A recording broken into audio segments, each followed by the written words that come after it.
সেই মাছ দিয়ে আপনারা ঘর করবেন।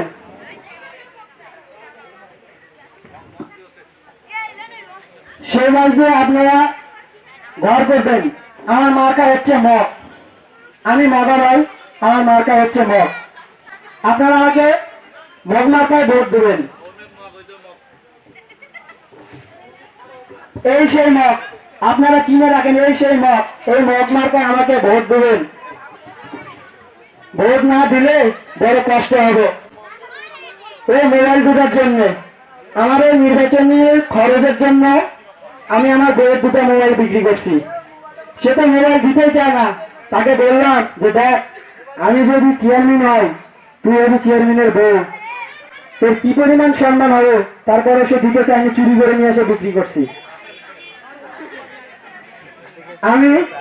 আমাকে সবচেয়ে বেশি খারাপ লাগে, আপনারা কষ্ট করে ধান ফেলান, সেই ধান আবার কষ্ট করে কেটে নিয়ে আসেন। কিন্তু আমি চেয়ারম্যান হতে পারলে আমি একটা হতে দেব না, আপনাদেরকে কষ্ট করতে দেব না। আপনারা ধান ফেলাবেন, আমি কাটে নিয়ে আসবো, কারণ আমি এই গ্রামের চেয়ারম্যান। আপনারা পটল লাগাবেন, আপনারা বেগুন লাগাবেন, আমি উঠে নিয়ে আসবো, কারণ আমি এই গ্রামের চেয়ারম্যান।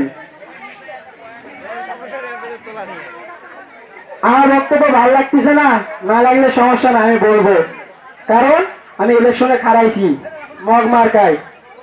আপনারা আমাকে ভোট দিবেন, দয়া করে ভোটটা দিবেন।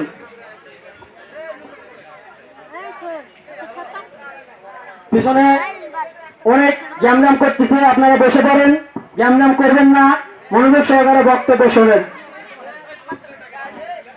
আগামী 1 জানুয়ারি 1 তারিখ আমার শেষ নির্বাচনী মিছিল। আচ্ছা যাক, মিছিলে পরে আসেন। আমার এর চেয়ে সবচেয়ে বেশি খারাপ লাগে পানির জন্য। আমার এক গ্রামের লোক আরেক গ্রামে যায় পানি আনতে, আমি এটা হতে দেব না। আমি গ্রামের চতুর্দিকে বাঁধ দিয়ে হাঁটু পরিমাণ পানি রাখবো। এরপরেও যদি কারো পানির অভাব হয়, তাহলে আমি গলা পরিমাণ পানি রেখে দেবো। তারপরেও এক গ্রামের লোক আরেক গ্রামে যেতে দেব না। আগামী পরশু আমার শেষ নির্বাচনী মিছিল। আপনারা এই যে মগটা বেশি দামি না, সবাই হাতে হাতে একটা করে মগ নিয়ে আসে, এই এলাকাটাকে মগের মন্দির বানাই ফেলবেন।